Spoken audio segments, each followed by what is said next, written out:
2 days are past. It is a summer evening. The coachman has set me down at a place called Whitcross. He could take me no farther for the sum I had given, and I was not possessed of another shilling in the world. The coach is a mile off by this time. I am alone. At this moment I discover that I forgot to take my parcel out of the pocket of the coach, where I had placed it for safety. There it remains. There it must remain, and now I am absolutely destitute. Whitcross is no town, nor even a hamlet. It is but a stone pillar set up where 4 roads meet, whitewashed, I suppose, to be more obvious at a distance and in darkness. 4 arms spring from its summit. The nearest town to which these point is, according to the inscription, distant 10 miles, the farthest above 20. From the well-known names of these towns I learn in what county I have lighted. A North Midland shire, dusk with moorland, ridged with mountain. This I see. There are great moors behind and on each hand of me. There are waves of mountains far beyond that deep valley at my feet. The population here must be thin, and I see no passengers on these roads. They stretch out east, west, north, and south, white, broad, lonely. They are all cut in the moor, and the heather grows deep and wild to their very verge.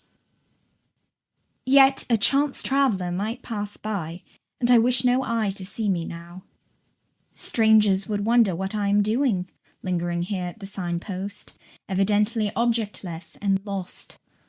I might be questioned.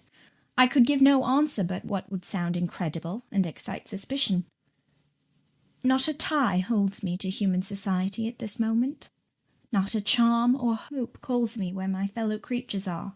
None that saw me would have a kind thought or a good wish for me. I have no relative but the universal mother, Nature. I will seek her breast and ask repose. I struck straight into the heath.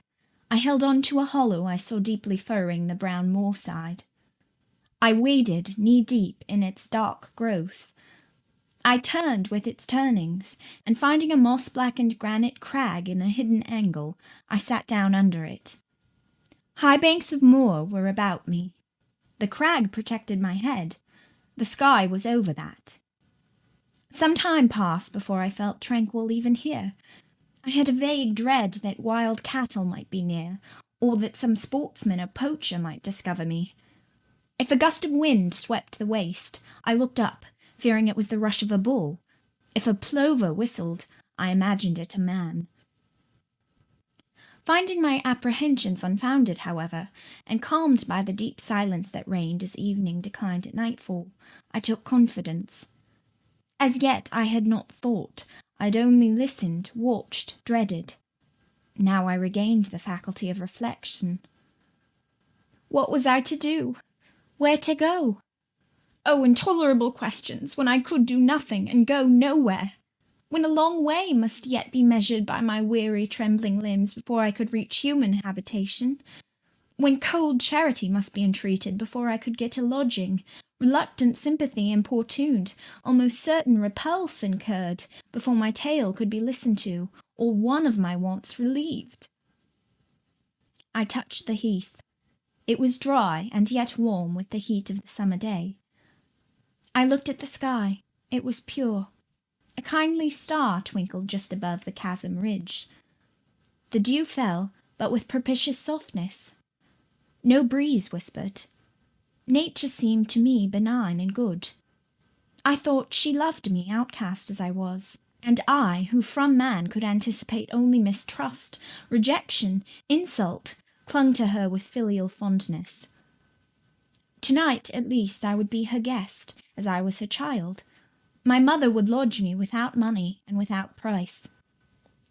I had one morsel of bread yet, the remnant of a roll I had bought in a town we passed through at noon, with a stray penny, my last coin. I saw ripe bilberries gleaming here and there, like jet beads in the heath. I gathered a handful and ate them with the bread. My hunger, sharp before, was, if not satisfied, appeased by this hermit's meal. I said my evening prayers at its conclusion, and then chose my couch. Beside the crag, the heath was very deep. When I lay down, my feet were buried in it. Rising high on each side, it left only a narrow space for the night air to invade. I folded my shawl double and spread it over me for a coverlet. A low mossy swell was my pillow. Thus lodged, I was not, at least at the commencement of the night, cold. My rest might have been blissful enough, only a sad heart broke it.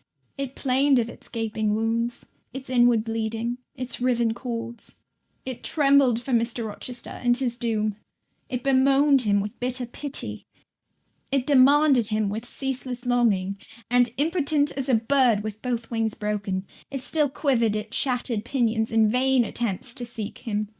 Worn out with this torture of thought, I rose to my knees. Night was come, and her planets were risen. A safe, still night, too serene for the companionship of fear. We know that God is everywhere, but certainly we feel his presence most when his works are on the grandest scale spread before us. And it is in the unclouded night sky, where his worlds wheel their silent course, that we read clearest his infinitude, his omnipotence, his omnipresence. I had risen to my knees to pray for Mr. Rochester. Looking up, I with tear-dimmed eyes saw the mighty Milky Way.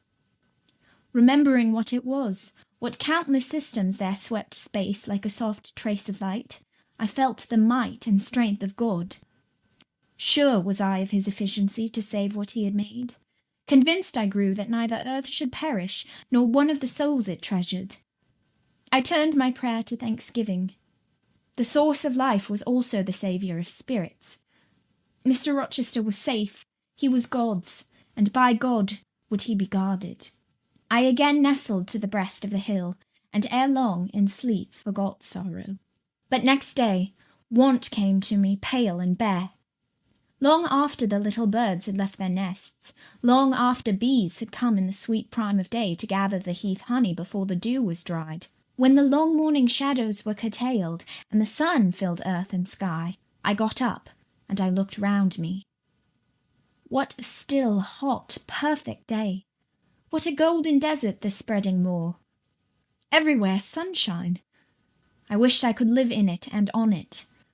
I saw a lizard run over the crag. I saw a busy bee among the sweet bilberries. I would fain at the moment have become bee or lizard, that I might have found fitting nutriment, permanent shelter here. But I was a human being, and had a human being's wants. I must not linger where there was nothing to supply them. I rose. I looked back at the bed I had left. Hopeless of the future, I wished but this, that my Maker had that night thought good to require my soul of me while I slept, and that this weary frame, absolved by death from further conflict with fate, had now but to decay quietly and mingle in peace with the soil of this wilderness. Life, however, was yet in my possession, with all its requirements and pains and responsibilities. The burden must be carried, the want provided for, the suffering endured, the responsibility fulfilled. I set out. Whitcross regained, I followed a road which led from the sun, now fervent and high. By no other circumstance had I will to decide my choice. I walked a long time, and when I thought I had nearly done enough, and might conscientiously yield to the fatigue that almost overpowered me, might relax this forced action, and sitting down on a stone I saw near, submit resistlessly to the apathy that clogged heart and limb, I heard a bell chime, a church bell. I turned in the direction of the sound, and there, amongst the romantic hills, whose changes in aspect I had ceased to note an hour ago, I saw a hamlet and a spire. All the valley at my right hand was full of pasture fields and cornfields and wood, and a glittering stream ran zigzag through the varied shades of green, the mellowing grain, the sombre woodland, the clear and sunny lea. Recalled by the rumbling of wheels to the road before me, I saw a heavily laden wagon labouring up the hill, and not far beyond were 2 cows and their drover. Human life and human labour were near. I must struggle on, strive to live, and bend to toil like the rest. About 2 o'clock p.m. I entered the village. At the bottom of its one street there was a little shop, with some cakes of bread in the window. I coveted a cake of bread. With that refreshment I could perhaps regain a degree of energy. Without it, it would be difficult to proceed. The wish to have some strength and some vigour returned to me as soon as I was amongst my fellow beings. I felt it would be degrading to faint with hunger on the causeway of a hamlet. Had I nothing about me I could offer in exchange for one of these rolls? I considered. I had a small silk handkerchief tied round my throat. I had my gloves. I could hardly tell how men and women in extremities of destitution proceeded. I did not know whether either of these articles would be accepted. Probably they would not, but I must try. I entered the shop. A woman was there. Seeing a respectably dressed person, a lady as she supposed, she came forward with civility. How could she serve me? I was seized with shame. My tongue would not utter the request I had prepared. I dared not offer her the half-worn gloves, the creased handkerchief. Besides, I felt it would be absurd. I only begged permission to sit down a moment, as I was tired. Disappointed in the expectation of a customer, she coolly acceded to my request. She pointed to a seat. I sank into it. I felt sorely urged to weep, but conscious how unseasonable such a manifestation would be, I restrained it. Soon I asked her if there were any dressmaker or plain workwoman in the village. Yes, 2 or 3, quite as many as there was employment for. I reflected. I was driven to the point now. I was brought face to face with necessity. I stood in the position of one without a resource, without a friend, without a coin. I must do something. What? I must apply somewhere. Where? Did she know of any place in the neighbourhood where a servant was wanted? Nay, she couldn't say. What was the chief trade in this place? What did most of the people do? Some were farm labourers. A good deal worked at Mr. Oliver's needle factory and at the foundry. Did Mr. Oliver employ women? Nay, it was men's work. And what do the women do? I noddn't, was the answer. Some does one thing and some another. Poor folk mun get on as they can. She seemed to be tired of my questions, and indeed, what claim had I to importune her? A neighbour or two came in. My chair was evidently wanted. I took leave. I passed up the street, looking as I went at all the houses to the right hand and to the left, but I could discover no pretext, nor see an inducement to enter any. I rambled round the hamlet, going sometimes to a little distance and returning again, for an hour or more. Much exhausted, and suffering greatly now for want of food, I turned aside into a lane and sat down under the hedge.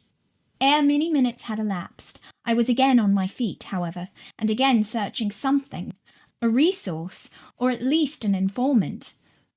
A pretty little house stood at the top of the lane, with a garden before it, exquisitely neat and brilliantly blooming. I stopped at it. What business had I to approach the white door, or touch the glittering knocker? In what way could it possibly be the interest of the inhabitants of that dwelling to serve me? Yet I drew near and knocked. A mild-looking, cleanly attired young woman opened the door.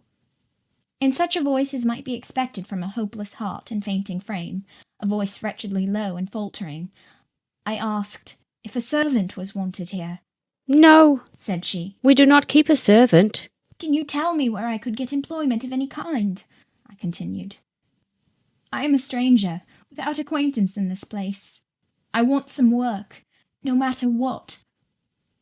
But it was not her business to think for me, or to seek a place for me. Besides, in her eyes, how doubtful must have appeared my character, position, tale. She shook her head.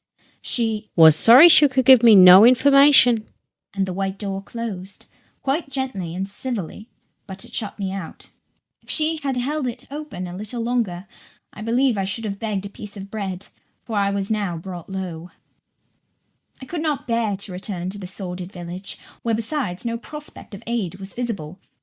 I should have longed rather to deviate to a wood I saw not far off, which appeared in its thick shade to offer inviting shelter. But I was so sick, so weak, so gnawed with nature's cravings, instinct kept me roaming round abodes where there was a chance of food. Solitude would be no solitude, rest no rest, while the vulture, hunger, thus sank beak and talons in my side. I drew near houses. I left them and came back again, and again I wandered away, always repelled by the consciousness of having no claim to ask, no right to expect interest in my isolated lot. Meantime, the afternoon advanced while I thus wandered about like a lost and starving dog. In crossing a field, I saw the church spire before me. I hastened towards it. Near the churchyard and in the middle of a garden stood a well-built, though small house, which I had no doubt was the parsonage. I remembered that strangers who arrive at a place where they have no friends, and who want employment, sometimes apply to the clergyman for introduction and aid. It is the clergyman's function to help, at least with advice, those who wish to help themselves. I seemed to have something like a right to seek counsel here. Renewing then my courage, and gathering my feeble remains of strength, I pushed on. I reached the house, and knocked at the kitchen door. An old woman opened. I asked, was this the parsonage? Yes. Was the clergyman in? No. Would he be in soon? No, he was gone from home. To a distance? Not so far. Had been 3 mile. He'd been called away by the sudden death of his father. He was at Marsh End now, and would very likely stay there a fortnight longer. Was there any lady of the house? Nay, there was naught but her, and she was housekeeper. And of her, reader, I could not bear to ask the relief for want of which I was sinking. I could not yet beg, and again I crawled away. Once more I took off my handkerchief. Once more I thought of the cakes of bread in the little shop. Oh, for but a crust! For but one mouthful to allay the pang of famine. Instinctively I turned my face again to the village. I found the shop again, and I went in, and though others were there besides the woman, I ventured the request, would she give me a roll for this handkerchief? She looked at me with evident suspicion. Nay, she never sold stuff in that way. Almost desperate, I asked for half a cake. She again refused. How could she tell where I had got the handkerchief? She said. Would she take my gloves? No, what could she do with them? Reader, it is not pleasant to dwell on these details. Some say there is an enjoyment in looking back to painful experience past, but at this day I can scarcely bear to review the times to which I allude. The moral degradation, blent with the physical suffering, form too distressing a recollection ever to be willingly dwelt on. I blamed none of those who repulsed me. I felt it was what was to be expected, and what could not be helped. An ordinary beggar is frequently an object of suspicion, a well-dressed beggar inevitably so. To be sure, what I begged was employment, but whose business was it to provide me with employment? Not certainly that of persons who saw me then for the first time, and who knew nothing about my character. And as to the woman who would not take my handkerchief in exchange for her bread, why, she was right if the offer appeared to her sinister, or the exchange unprofitable. Let me condense now. I am sick of the subject. A little before dark I passed a farmhouse, at the open door of which the farmer was sitting, eating his supper of bread and cheese. I stopped and said, "Will you give me a piece of bread, for I am very hungry?" He cast on me a glance of surprise, but without answering he cut a thick slice from his loaf and gave it to me. I imagine he did not think I was a beggar, but only an eccentric sort of lady who had taken a fancy to his brown loaf. As soon as I was out of sight of his house, I sat down and ate it. I could not hope to get a lodging under a roof, and sought it in the wood I have before alluded to. But my night was wretched, my rest broken. The ground was damp, the air cold. Besides, intruders passed near me more than once, and I had again and again to change my quarters. No sense of safety or tranquillity befriended me. Towards morning it rained. The whole of the following day was wet. Do not ask me, reader, to give a minute account of that day. As before, I sought work. As before, I was repulsed. As before, I starved. But once did food pass my lips. At the door of a cottage, I saw a little girl about to throw a mess of cold porridge into a pig trough. "Will you give me that?" I asked. She stared at me. "Mother," she exclaimed. "there is a woman wants me to give her these porridge." "Well, lass, replied a voice within. "Give it her if she's a beggar. The pig doesn't want it." The girl emptied the stiffened mould into my hand, and I devoured it ravenously. As the wet twilight deepened, I stopped in a solitary bridle path which I had been pursuing an hour or more. "My strength is quite failing me," I said in a soliloquy. "I feel I cannot go much farther. Shall I be an outcast again this night? While the rain descends so, must I lay my head on the cold, drenched ground? I fear I cannot do otherwise, for who will receive me? But it will be very dreadful, with this feeling of hunger, faintness, chill, and this sense of desolation, this total prostration of hope. In all likelihood, though, I should die before morning. And why cannot I reconcile myself to the prospect of death? Why do I struggle to retain a valueless life? Because I know or believe Mr. Rochester is living, and then to die of want and cold is a fate to which nature cannot submit passively. O Providence, sustain me a little longer. Aid, direct me." My glazed eye wandered over the dim and misty landscape. I saw I had strayed far from the village. It was quite out of sight. The very cultivation surrounding it had disappeared. I had, by crossways and bypaths, once more drawn near the tract of moorland, and now only a few fields, almost as wild and unproductive as the heath from which they were scarcely reclaimed, lay between me and the dusky hill. Well, I would rather die yonder than in a street or on a frequented road, I reflected. And far better that crows and ravens, if any ravens there be in these regions, should pick my flesh from my bones, than that they should be prisoned in a workhouse coffin and moulder in a pauper's grave. To the hill, then, I turned. I reached it. It remained now only to find a hollow where I could lie down, and feel at least hidden, if not secure. But all the surface of the waste looked level. It showed no variation but of tint. Green where rush and moss overgrew the marshes, black where the dry soil bore only heath. Dark as it was getting, I could still see these changes, though but as mere alternations of light and shade, for colour had faded with the daylight. My eye still roved over the sullen swell, and, along the moor edge, vanishing amidst the wildest scenery, when at one dim point, far in among the marshes and the ridges, a light sprang up. That is an ignis fatuus, was my first thought, and I expected it would soon vanish. It burnt on, however, quite steadily, neither receding nor advancing. "Is it, then, a bonfire just kindled?" I questioned. I watched to see whether it would spread, but no, as it did not diminish, so it did not enlarge. It may be a candle in a house, I then conjectured, but if so, I can never reach it. It is much too far away, and were it within a yard of me, what would it avail? I should but knock at the door to have it shut in my face.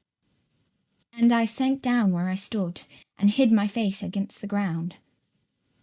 I lay still a while. The night wind swept over the hill and over me, and died moaning in the distance. The rain fell fast, wetting me afresh to the skin. Could I but have stiffened to the still frost, the friendly numbness of death, it might have pelted on. I should not have felt it. But my yet living flesh shuddered at its chilling influence. I rose ere long. The light was yet there, shining dim but constant through the rain. I tried to walk again. I dragged my exhausted limbs slowly towards it. It led me aslant over the hill, through a wide bog, which would have been impassable in winter, and was splashy and shaking even now, in the height of summer. Here I fell twice, but as often I rose and rallied my faculties. This light was my forlorn hope. I must gain it. Having crossed the marsh, I saw a trace of white over the moor. I approached it. It was a road or a track. It led straight up to the light, which now beamed from a sort of knoll, amidst a clump of trees, firs apparently, from what I could distinguish of the character of their forms and foliage through the gloom. My star vanished as I drew near. Some obstacle had intervened between me and it. I put out my hand to feel the dark mass before me. I discriminated the rough stones of a low wall. Above it something like palisades, and within a high and prickly hedge. I groped on. Again a whitish object gleamed before me. It was a gate, a wicket. It moved on its hinges as I touched it. On each side stood a sable bush, holly or yew. Entering the gate and passing the shrubs, the silhouette of a house rose to view. Black, low, and rather long, but the guiding light shone nowhere. All was obscurity. Were the inmates retired to rest? I feared it must be so. In seeking the door, I turned an angle. There shot out the friendly gleam again, from the lozenged panes of a very small latticed window, within a foot of the ground, made still smaller by the growth of ivy or some other creeping plant, whose leaves clustered thick over the portion of the house wall in which it was set. The aperture was so screened and narrow that curtain or shutter had been deemed unnecessary, and when I stooped down and put aside the spray of foliage shooting over it, I could see all within. I could see clearly a room with a sanded floor, clean scoured, a dresser of walnut with pewter plates ranged in rows, reflecting the redness and radiance of a glowing peat fire. I could see a clock, a white deal table, some chairs. The candle, whose ray had been my beacon, burnt on the table, and by its light an elderly woman, somewhat rough-looking but scrupulously clean like all about her, was knitting a stocking. I noticed these objects cursorily only. In them there was nothing extraordinary. A group of more interest appeared near the hearth, sitting still amidst the rosy peace and warmth suffusing it. 2 young, graceful women, ladies in every point, sat, one in a low rocking chair, the other on a lower stool. Both wore deep mourning of crepe and bombazine, which sombre garb singularly set off very fair necks and faces. A large old pointer dog rested its massive head on the knee of one girl. In the lap of the other was cushioned a black cat. A strange place was this humble kitchen for such occupants. Who were they? They could not be the daughters of the elderly person at the table, for she looked like a rustic, and they were all delicacy and cultivation. I had nowhere seen such faces as theirs, and yet, as I gazed on them, I seemed intimate with every lineament. I cannot call them handsome. They were too pale and grave for the word. As they each bent over a book, they looked thoughtful almost to severity. A stand between them supported a second candle and 2 great volumes to which they frequently referred, comparing them seemingly with the smaller books they held in their hands, like people consulting a dictionary to aid them in the task of translation. This scene was as silent as if all the figures had been shadows and the fire-lit apartment a picture. So hushed was it, I could hear the cinders fall from the grate, the clock tick in its obscure corner, and I even fancied I could distinguish the click-click of the woman's knitting needles. When, therefore, a voice broke the strange stillness at last, it was audible enough to me. "Listen, Diana," said one of the absorbed students. "Franz and old Daniel are together in the night time, and Franz is telling a dream from which he has awakened in terror. Listen." And in a low voice she read something, of which not one word was intelligible to me, for it was in an unknown tongue, neither French nor Latin. Whether it were Greek or German, I could not tell. "That is strong," she said when she had finished. "I relish it." The other girl, who had lifted her head to listen to her sister, repeated while she gazed at the fire a line of what had been read. At a later day I knew the language and the book. Therefore I will here quote the line, though when I first heard it, it was only like a stroke on sounding brass to me, conveying no meaning. Da trat Herr vor einer, anzusigen wie die Sternennacht. Good, good, she exclaimed, while her dark and deep eye sparkled. There you have a dim and mighty archangel fitly set before you. The line is worth 100 pages of fustian.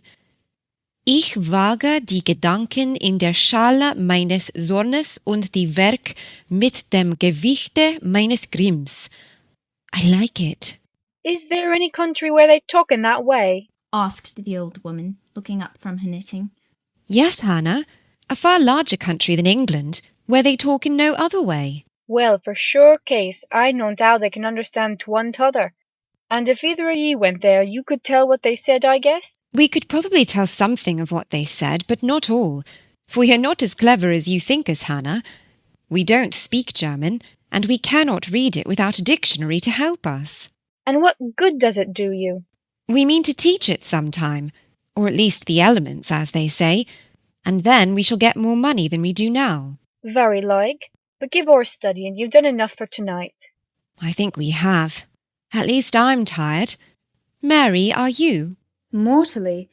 After all, it's tough work fagging away at a language with no master but a lexicon. It is, especially such a language as this crabbed but glorious Deutsch. I wonder when St. John will come home. Surely he will not be long now. It is just 10. Looking at a little gold watch she drew from her girdle. It rains fast. Hannah, will you have the goodness to look at the fire in the parlour? The woman rose. She opened a door, through which I dimly saw a passage. Soon I heard her stir a fire in an inner room. She presently came back. Ah, childer, Said she. it fair troubles me to go into yon room now. It looks so lonesome, with a chair empty and set back in a corner. She wiped her eyes with her apron. The two girls, grave before, looked sad now. But he is in a better place. Continued Hannah. We shouldn't wish him here again, and then nobody need have a quieter death nor he had. You say he never mentioned us? Inquired one of the ladies. He hadn't time, bairn. He was gone in a minute, was your father. He had been a bit ailing like the day before, but not to signify, and when Mr. St. John asked if he would like either of ye to be sent for, he fair laughed at him. He began again with a bit of heaviness in his head the next day, that is, a fortnight since, and he went to sleep and never wakened. He wore a most stark when your brother went into the chamber and found him. Ah, childer, that's the last of the old stock, for ye and Mr. St. John is like a different sort to them at's gone. For all your mother were making your way, and almost as book learned. She were the picture of ye, Mary. Diana's more like your father. I thought them so similar I could not tell where the old servant, for such I now concluded her to be, saw the difference. Both were fair-complexioned and slenderly made. Both possessed faces full of distinction and intelligence. One, to be sure, had a hair a shade darker than the other, and there was a difference in their style of wearing it. Mary's pale brown locks were parted and braided smooth. Diana's duskier tresses covered her neck with thick curls. The clock struck 10. Ye'll want your supper, I'm sure, Observed Hannah, and so will Mr. St. John when he comes in. and she proceeded to prepare the meal. The ladies rose. They seemed about to withdraw to the parlour. Till this moment, I had been so intent on watching them, their appearance and conversation had excited in me so keen an interest, I had half forgotten my own wretched position. Now it recurred to me. More desolate, more desperate than ever, it seemed from contrast. And how impossible did it appear to touch the inmates of this house with concern on my behalf, to make them believe in the truth of my wants and woes, to induce them to vouchsafe a rest for my wanderings. As I groped out the door and knocked at it hesitatingly, I felt that last idea to be a mere chimera. Hannah opened. What do you want? She inquired, in a voice of surprise, as she surveyed me by the light of the candle she held. May I speak to your mistresses? I said. You had better tell me what you have to say to them. Where'd you come from? I am a stranger. What is your business here at this hour? I want a night's shelter in an outhouse, or anywhere, and a morsel of bread to eat. Distrust, the very feeling I dreaded, appeared in Hannah's face. I'll give you a piece of bread, She said, after a pause. but we can't take in a vagrant to lodge. It isn't likely. Do let me speak to your mistresses. No, not I. What can they do for you? You should not be roving about now. It looks very ill. But where shall I go if you drive me away? What shall I do? Oh, I'll warrant you know where to go and what to do. Mind you don't do wrong, that's all. Here's a penny. Now go. A penny cannot feed me, and I have no strength to go farther. Don't shut the door. Oh, don't, for God's sake. I must. The rain is driving in. Tell the young ladies. Let me see them. Indeed, I will not. You are not what you ought to be, or you wouldn't make such a noise. Move off. But I must die if I am turned away. Not you. I'm feared you have some ill plans agate, that bring you about folks' houses at this time o' night. If you've any followers, housebreakers or such like, anywhere near, you may tell 'em we are not by ourselves in this house. We have a gentleman, and dogs, and guns. Here the honest but inflexible servant clapped the door to, and bolted it within.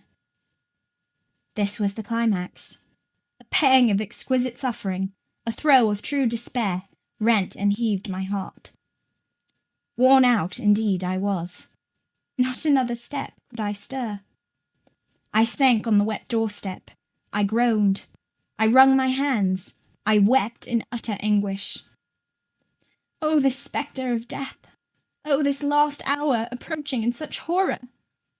Alas, this isolation, this banishment from my kind! Not only the anchor of hope, but the footing of fortitude was gone, at least for a moment, but the last I soon endeavoured to regain. I can but die, I said, and I believe in God. Let me try to wait his will in silence. These words I not only thought, but uttered, and thrusting back all my misery into my heart, I made an effort to compel it to remain there, dumb and still. All men must die, said a voice close at hand. but all are not condemned to meet a lingering and premature doom such as yours would be if you perished here of want. Who or what speaks? I asked, terrified at the unexpected sound, and incapable now of deriving from any occurrence a hope of aid. A form was near. What form the pitch-dark night and my enfeebled vision prevented me from distinguishing. With a loud, long knock, the newcomer appealed to the door. Is it you, Mr. St. John? Cried Hannah. Yes, open quickly. Well, how wet and cold you must be, such a wild night as it is. Come in, your sisters are quite uneasy about you, and I believe there are bad folks about. There has been a beggar woman, I declare she is not gone yet, laid down there. Get up, for shame, move off, I say. Hush, Hannah. I have a word to say to the woman. You have done your duty in excluding. Now let me do mine in admitting her. I was near, and listened to both you and her. I think this is a peculiar case. I must at least examine into it. Young woman, rise and pass before me into the house. With difficulty I obeyed him. Presently I stood within that clean, bright kitchen, on the very hearth, trembling, sickening, conscious of an aspect in the last degree ghastly, wild, and weather-beaten. The two ladies, their brother, Mr. St. John, the old servant, were all gazing at me. St. John, who is it? I heard one ask. I cannot tell. I found her at the door. Was the reply. She does look white, said Hannah. As white as clay, or death. Was responded. She will fall. Let us sit. And indeed my head swam. I dropped, but a chair received me. I still possessed my senses, though just now I could not speak. Perhaps a little water would restore her. Hannah, fetch some, but she is worn to nothing. How very thin, and how very bloodless. A mere spectre. Is she ill, or only famished? Famished, I think. Hannah, is that milk? Give it me, and a piece of bread. Diana, I knew her by the long curls which I saw drooping between me and the fire as she bent over me, broke some bread, dipped it in milk, and put it to my lips. Her face was near mine. I saw there was pity in it, and I felt sympathy in her hurried breathing. In her simple words, too, the same balm-like emotion spoke. Try to eat. Yes, try, repeated Mary gently, and Mary's hand removed my sodden bonnet and lifted my head. I tasted what they offered me, feebly at first, eagerly soon. Not too much at first. Restrain her, said the brother. She has had enough. And he withdrew the cup of milk and the plate of bread. A little more, St. John. Look at the avidity in her eyes. No more at present, sister. Try if she can speak now. Ask her name. I felt I could speak, and I answered, My name is Jane Elliot. Anxious as ever to avoid discovery, I had before resolved to assume an alias. And where do you live? Where are your friends? I was silent. Can we send for anyone you know? I shook my head. What account can you give of yourself? Somehow, now that I had once crossed the threshold of this house, and once was brought face to face with its owners, I felt no longer outcast, vagrant, and disowned by the wide world. I dared to put off the mendicant, to resume my natural manner and character. I began once more to know myself, and when Mr. St. John demanded an account, which at present I was far too weak to render, I said after a brief pause, Sir, I can give you no details tonight. But what then, said he, do you expect me to do for you? Nothing, I replied.